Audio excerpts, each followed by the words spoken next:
What's going on, everybody? This is Dale from Upstate Bets and DFS with my partner Riaz. We're bringing you a Thursday night Prize Picks video. This is for a three-game slate. It starts at 7:30 here on the East Coast.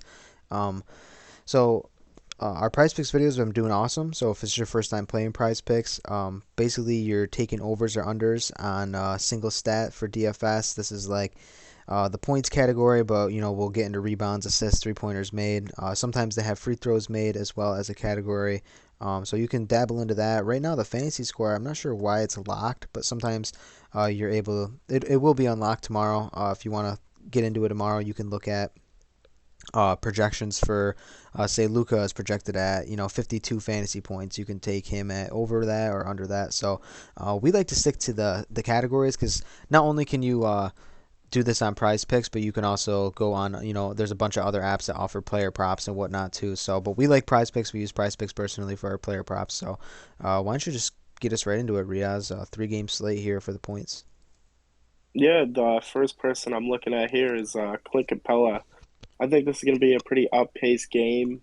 Capella is one of those guys where he gets a lot of putbacks, a lot of just kind of easy layups, easy dunks, and at 10, I don't think that's going to be much of a problem here. Getting to 11 points. He's usually pretty good. He's kind of like Steven Adams esque, where he could get 10 in the first quarter, and you don't even have to worry about it. Yeah, so I think it's a matter. I think it's just him being out there. I think that he's gonna play around 30 minutes.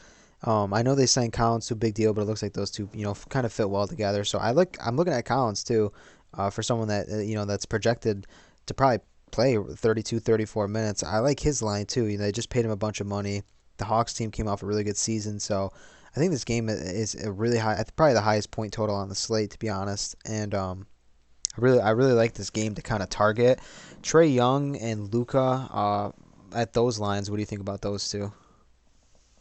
I don't mind the Trey Young line at 26 and a half. I feel like this is a game where him and Luca are going to go back and forth, and he's probably going to make a bunch of threes. So getting to that 26 and a half, just for some reason, it just seems pretty easy for him. Yeah, but there is some games where um he doesn't have to carry the load. Like I feel like Bogdanovich can have a big game. Obviously, if you're taking the Collins over and the Capella over, even someone like Hunter and Reddish maybe this year can step up and be like a really consistent scorer. So I think that's just about where it should be for Trae Young. I don't know if I'll be taking the over, but if you look at a guy like Luka too, um, just has the ball in his hands literally all the time, every possession. He's a guy that can get there really in like a half. Really, like realistically, he shoots a bunch of threes. So I think that's one of those lines, kind of like similar to like the Curry over 5.5 threes that we were talking about the other night. It's just like if you got it in your lineup, like you're not cringing for it to hit. You know what I'm saying? Like you're not super confident in it, but like you feel like it's fair enough to where you can like kind of take it on a night in night out basis. So scrolling down a little bit, we got like Miami Heat going at the Milwaukee Bucks. A couple of these Heat guys are some new faces. And Kyle Lowry.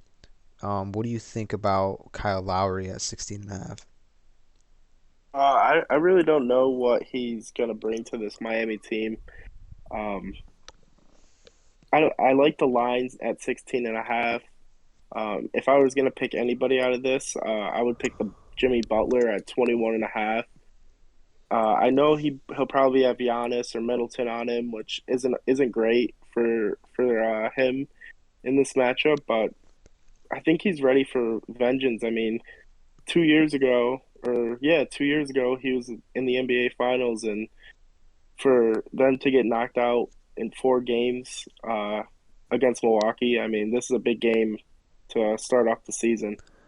Yeah, I feel like Milwaukee felt the same way when they were playing against the Nets. Like, we're the champs statement game. Can they come with that same energy against a Heat team that's definitely hungry? Has a new presence in Kyle Lowry.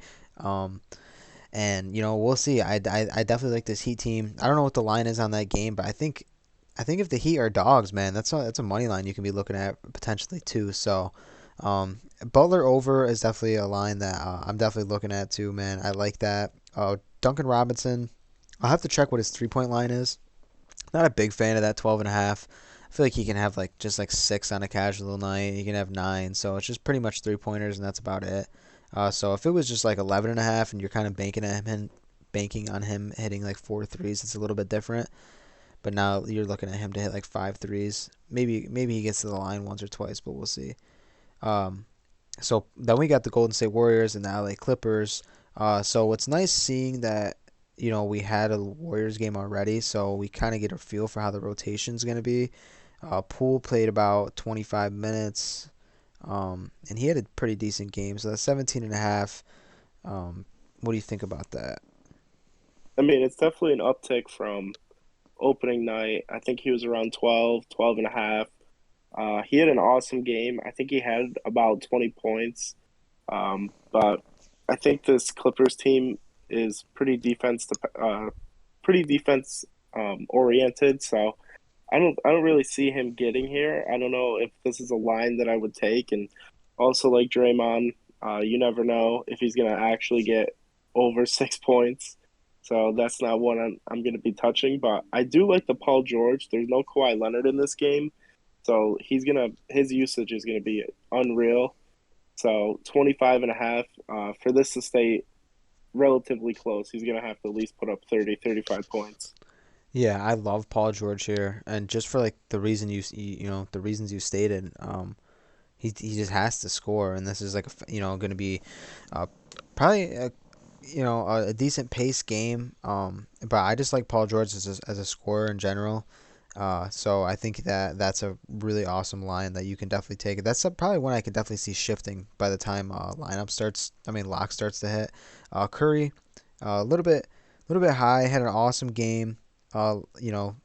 Last game, but I didn't get anywhere near that 33 and a half. He can get there any given night against any team really with anybody on him. We know who he is, and someone like, I mean, I'm not even touching that Zubac line. I'm not touching Looney. Wiggins is interesting, maybe for an under. He's on a minutes restriction. I believe he's still going to be on a minutes restriction. He had 12 last game. Uh, so we saw some things out of him. So I can see why you want to go under there. And then Draymond, like I said, it's a kind of a flex play if you want to take him on the over. He pretty much just gets over there 50% of the time, and other than that, he's getting like 4 to 6. So um, other than that, Riaz, do you like anybody else? Or just you want to move on? No, we can move on to rebounds. Anyone stick out? Um, I don't usually do rebounds. If I were to pick somebody, I like to look at the centers just to see if we can kind of find someone pretty low.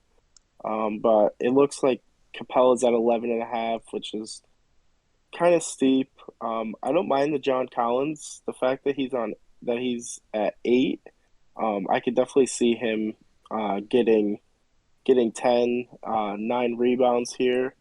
Another guy I'm looking at is Porzingis. He plays really the center role. So when he's out there, I mean, he's the main guy grabbing boards, and 7.5 is a pretty good line for him. I mean, I'm not going to say it's a low line, but it's a pretty average, fair line for him. So John Collins and Porzingis is kind of the two guys I would take for the rebounds. Yeah. So I mean, like we were saying before, someone like Luca, that's always like that triple double kind of factor. Like, do you think he's gonna get a triple double in this game? I think he's gonna be close, man. I like Luca over on the rebounds. It's not like I'm gonna be hammering it, but I like him over on the rebounds. Because their center rotation gets a little bit iffy, and like I said, he's a triple double threat every night. So I thought he was gonna be like 8.5, but 7.5. It's definitely pretty fair. Draymond hit that last game too in 30 minutes, so he had 8 rebounds. He hit over that 6.5, so you want to go, you know, back to back on him. That's definitely something that's possible. Bam Adebayo gets a lot of center run, so 8.5 is fair too for someone that's definitely going to be down there grabbing boards. So other than that, man, I mean Riaz, there's just really, we know rebounds are tough. So Yeah, it's kind of just like assists. You kind of look at like today as we're recording, it's the Wednesday night, and we saw the Jalen Green, the point guard at 2. He had like 4 or 5 assists. It's just that's what you got to look at. It's something where he's going to be out there for 20, 25, 30 minutes, and he's going to get well over 2. Granted, he only was 2 over, but still it hit. Some of these assist lines are just like grabbing my eye right now. I mean, someone like Capella and Collins just at like 1. Um, I think that's something that like either one could definitely get over. Porzingis at 1.5 too. Um, I think I think they want to get Porzingis more involved. I don't believe he's going to be on like any sort of like restriction. Really, I think that he's going to be playing quite a bit in this game. Lowry seems a little bit high. Butler even seems a little bit high to me too. Um, but I mean, Paul George seems about fair. Anyone else really catching your eye here in the assist category? I don't mind Duncan Robinson 1.5.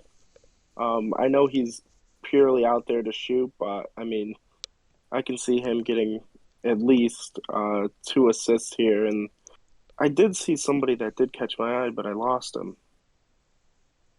Who was it? Oh, Curry at 5.5. I mean, he had a triple double last game, and I think he kind of realizes he can't be the only one shooting the ball. Granted, he had a little bit of an off night shooting, and it's good to see that he is kind of passing the ball around, looking to get his teammates involved. And with Jordan Poole, Wiggins, and Draymond out there, I mean, he's got people to use. So I like that over on the 5.5 assists for him. Yeah, I think I can see that shifting realistically too. Maybe it just gets right up to 6, maybe 6.5 at the high end. But I like that for sure, man. Just because coming off a triple double, I think it just kind of opens up for him. Poole shot. I don't know how many shots. I believe he shot 11 3-pointers last game too. So he's definitely kicking it around. Maybe Poole can play a little bit more minutes. Even who's that? Damian Lee was out there for almost 30 minutes too. So I don't know. They got options on that team. Maybe Otto Porter gets a little bit more involved and he can hit a couple threes. But Curry over there, something I like too. 3-pointers made is just an awesome category. It's just pretty much like always a hammer for me in a lot of these. Luka's at 3. Trae Young's at 2.5. I think both are just overs for me, man. I think Luka's gonna shoot about like 8 of them. Trey's probably going to shoot around the same. Uh, Bogdan, he's pretty much a shooter out there, but I've seen him get streaky, but I've seen him get really, really hot on a given night, and this could be one of those nights where he just starts killing. Hardaway Jr. is kind of the same player, similar players. So, um, I don't know, man. What do you think about these? Yeah, I definitely agree with Doncic and Trey Young. Trey Young was definitely the one that stood out when I first looked at this and I saw 2.5. I was like, no way, we got to hammer that all day. But like we touched on yesterday, whenever we see someone who's a good shooter at 1, Jimmy Butler, I'll probably be taking that in all of my power plays. It just seems like a no brainer to me. I hope he doesn't prove me wrong. But another guy that I touched on earlier, Paul George, I think he's going to get 30, 35 points, and no better way than shooting threes all night. And at 3, I don't think he's going to have much of a problem getting to 4, 5, 6, maybe even 7 if he really starts going off. And to get to that 35 points, I'm thinking is definitely I'm going to hammer this over. Yeah, dude. Paul George, 100% lock for the 3-pointers made for me. He's going to be like just about in all of them for me, realistically. Butler, man, I understand. Um, like just in terms of like Jimmy Butler, like 1 3-pointer, like can he get there? But like honestly, like I can see him just like not getting 2. Like I can see him literally shooting like 3 threes. Like that's it. Like and just because that they're adding another offensive player. Hero looks like he's gonna like be like a 6 man, but he looks like he's gonna improve a little bit too. So I don't know. Jimmy Butler's like I think he shoots at a decent clip, but he just never really shoots him off, and that's why his percentages are decent. Like you know what I'm saying? Yeah. So Oh, yeah. but it's like kind of like a Giannis line too. It's like is Giannis can Giannis just hit two fucking threes? Like I mean, you assume that he can, but I mean Butler. obviously a different player. So I understand why if you go there, Porzingis. I mean, last year they were literally simply like they were literally sticking him in the corner and just like Luca just dribbles around, shot clock's expiring. You know, I mean he can get there pretty easy. He can get there in a quarter realistically, Porzingis. But like I said, I love Paul George, Duncan Robinson. It's a little high, but he's going to shoot a bunch. And Poole, like I said, shot like 11, 12 of them last game. I mean, uh, if he shoots 12 and you know, and I mean he hits. I mean it's easy for him to get over three. So I mean that's where we're at. Lowry. If I'm looking at an under, I think Lowry's like kind of like the under that I'm looking at here. I just don't really know what to expect from this Heat team off the rip on this first game. So under three is probably the only one I'm really looking at. Curry, I mean that's kind of coin flip too. So uh, Yeah, I'm right there with you. I don't feel like I'm gonna touch the Steph Curry one and the pool. Yeah, I'll probably touch that over just because you touched on he shot a bunch of threes last game, and if he's gonna shoot them, he might as well make a couple. And if you're shooting 12, you gotta at least make three. yeah, So for I real. might touch that one as well. Yeah, so that pretty much wraps out the video, man. I wish we were able to look into fantasy score or free throws made. Either way, we don't really touch either, but it's nice to give the audience a little bit of options. So, like I said, unfortunately, last video we weren't able to cover every game, but I definitely enjoy when you guys comment and ask for advice about certain props that we didn't cover. So if just because we didn't cover a prop in here that might catch your eye, drop a comment. We definitely have we'll definitely give you some feedback for that. Whether it's me or Riaz, we'll write back to you and we'll let you know what we're thinking about it. So I love the support. These videos have been doing awesome. Uh, we're not going to do a Fire 5 for this kind of short slate, so we're just going to stick to the prize picks. So once the next big slate comes out, expect another Fire 5 and prize picks video. Also, our prize picks video for NFL is out right now, so watch that for the Broncos and Browns game if you're interested in that as well. So we'll see you guys in the next video, and peace.